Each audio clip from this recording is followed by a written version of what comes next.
तो पिछले लेक्चर के अंदर हमने ये समझा कि लाइमन सीरीज क्या होती है, बामर सीरीज क्या होती है, पास्टन सीरीज क्या होती है, हम्बरी सीरीज क्या होती है, ब्रैकेट सीरीज क्या होती है, वुंड सीरीज क्या होती है।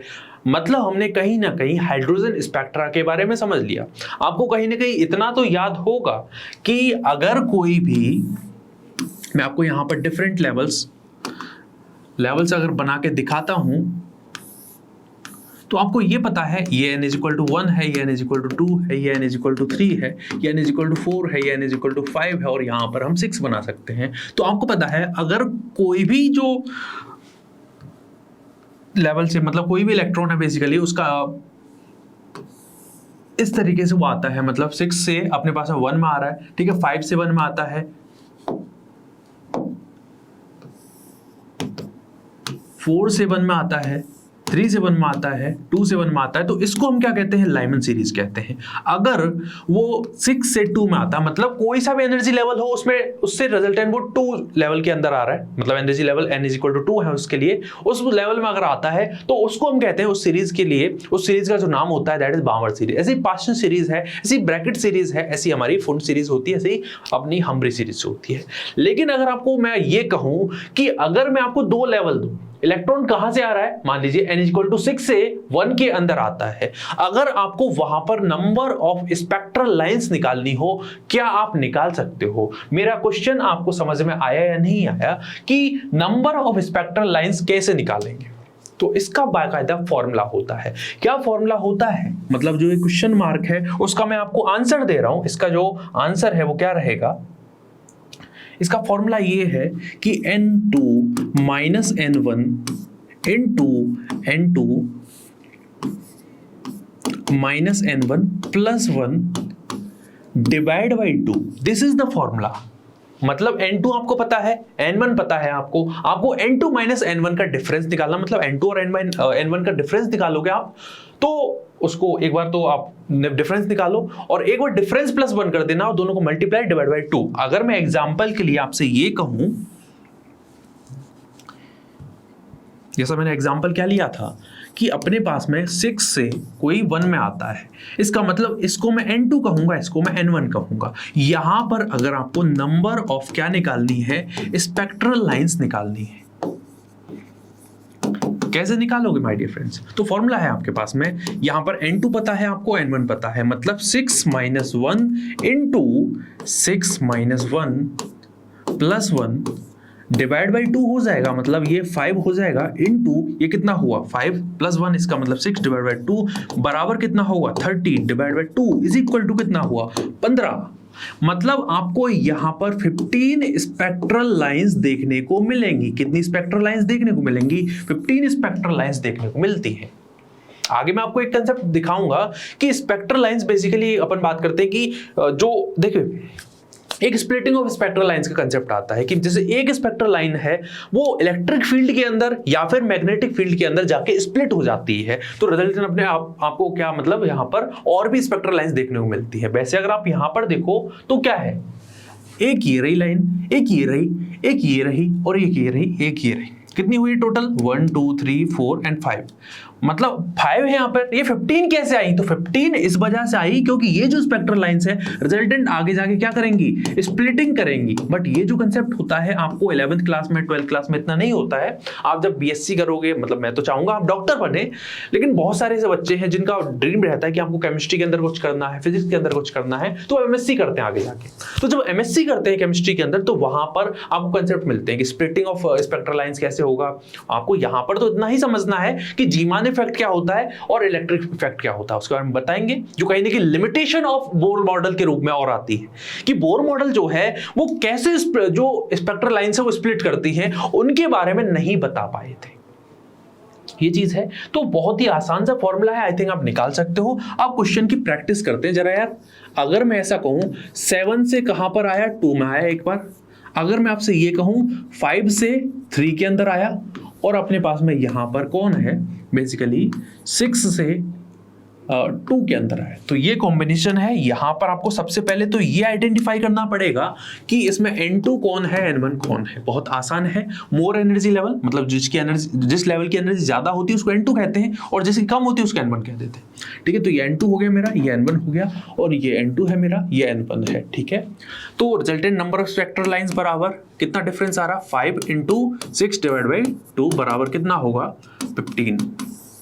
15 हो गया। ऐसे अगर यहां पर देखते हैं कैसे किया मैंने, आपको पता है दोनों का डिफरेंस कितना है, 5 है। तो एक बार 5 और एक बार 5 + 1 / 2 मतलब 30 हुआ। 30 / 2 मतलब कितना हुआ, 15 हो गया। तो यहां पर आपको 15 स्पेक्ट्रल लाइंस देखने को मिलेंगी। क्लियर है क्या?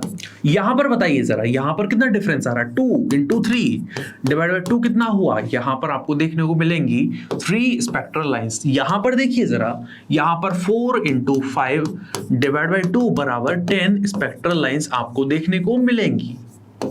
तो यहां तक चीजें अगर आपको क्लियर हैं तो हम चल सकते हैं एक नए कंसेप्ट की तरफ, जहां से हमारे नीट के अंदर, बोर्ड के अंदर भी, मतलब 11th क्लास का जो एग्जाम होगा, और मैं बात करूं जेईई मेंस के अंदर, वहां से क्वेश्चन जरूर और जरूर बनता है, जो कि है रिडबर्ग फॉर्मूला।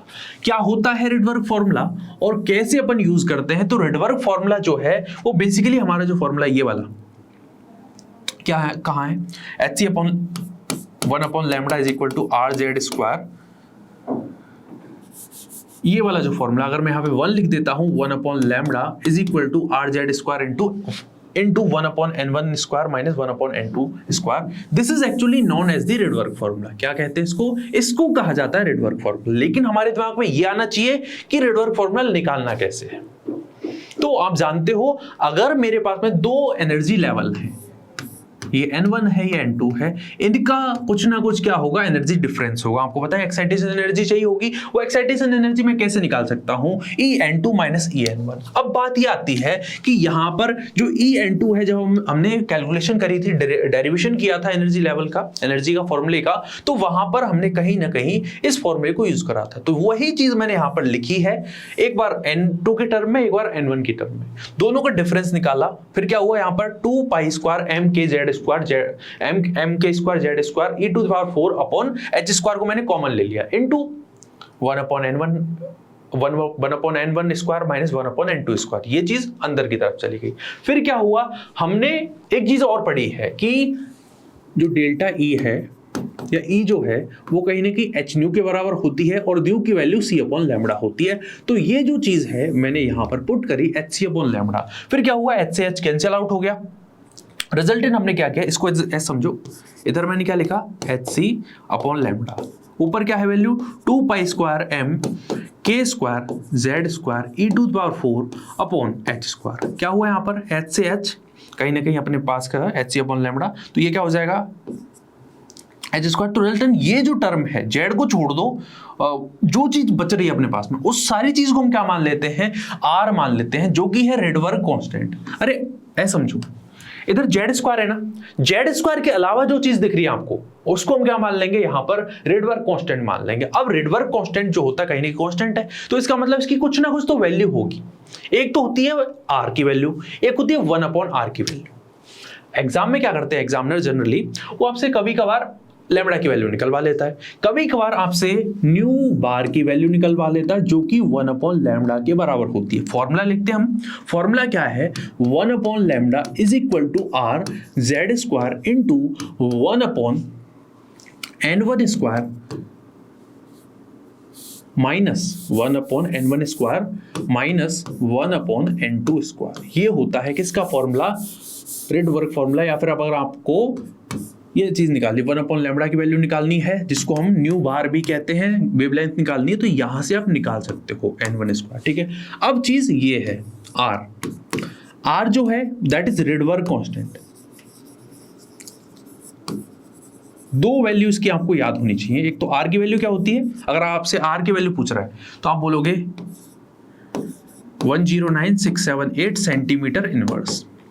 लेकिन अगर आपसे ये पूछे 1/r क्वेश्चन में अपन को करना पड़ेगा, तो r की वैल्यू यूज में आएगी या फिर 1/r की वैल्यू। मैं दोनों वैल्यू आपको बता रहा हूं। इसकी वैल्यू 912 एंगस्ट्रॉम, या फिर आप क्या कह सकते हो इसको 912 इंटू 10⁻⁻10 मीटर, या फिर आप इसको 912 इंटू 10⁻⁻8 सेंटीमीटर भी कह सकते हो। तो ये वैल्यू आपको क्लियर हुई कि रिडबर्ग कांस्टेंट की वैल्यू क्या है, 1/लैम्बडा क्या है, और न्यू बार का मतलब क्या है। न्यू बार बेसिकली वेव नंबर को रिप्रेजेंट कर रहा है।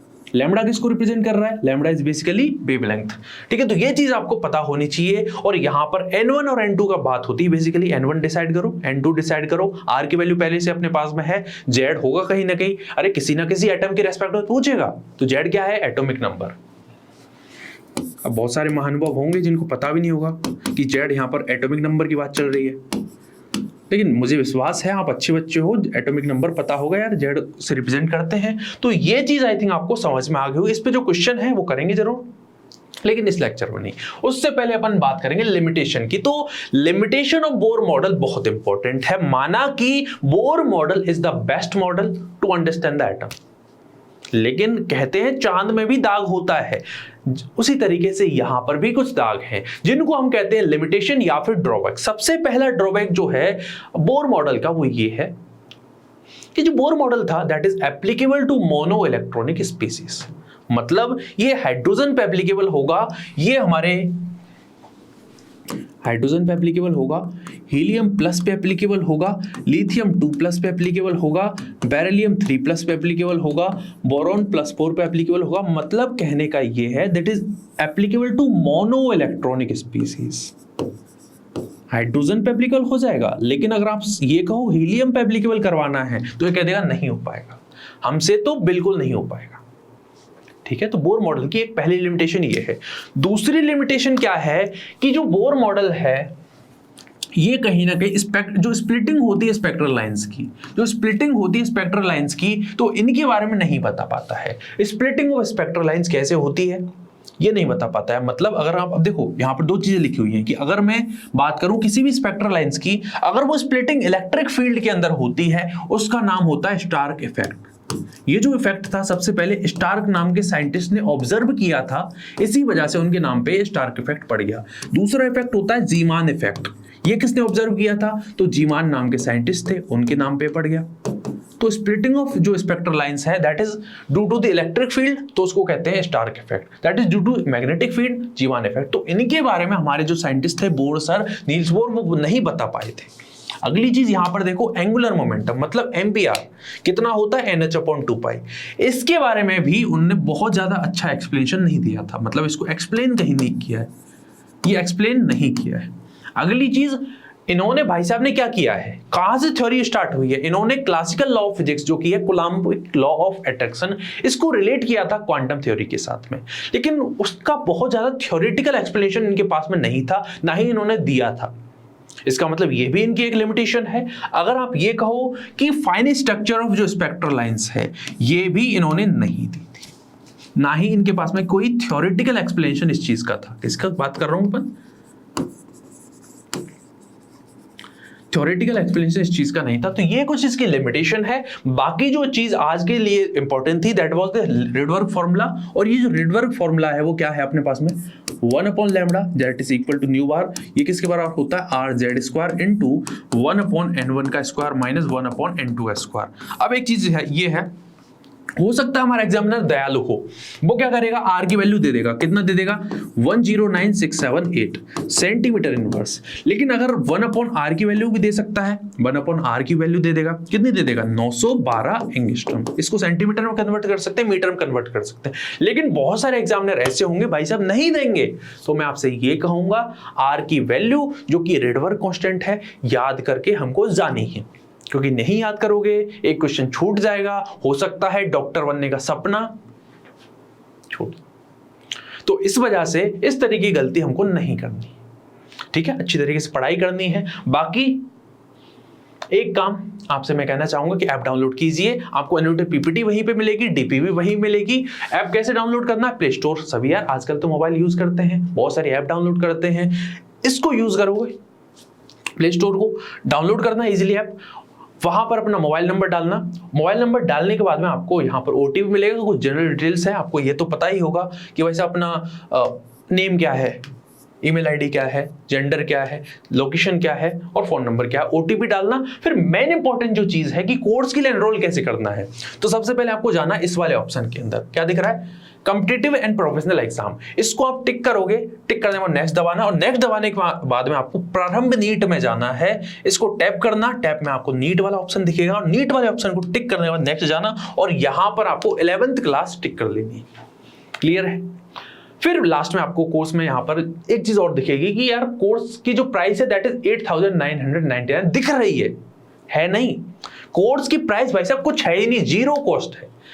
कैसे मिलेगा? लेकिन उसके लिए आपको कोड लगाना पड़ेगा। कोड है फ्रीजली कोड लगाइए और फिर अपन को यहां पर जो भी चीज पढ़नी है, फिजिक्स पढ़नी है, केमिस्ट्री पढ़नी है, बायोलॉजी पढ़नी है, मतलब जो भी कंसेप्ट आपको सीखने हैं, डॉक्टर बनना है, अपने कंसेप्ट मजबूत करने, कंसेप्ट में क्लैरिटी चाहिए, you are just 1 click away from that.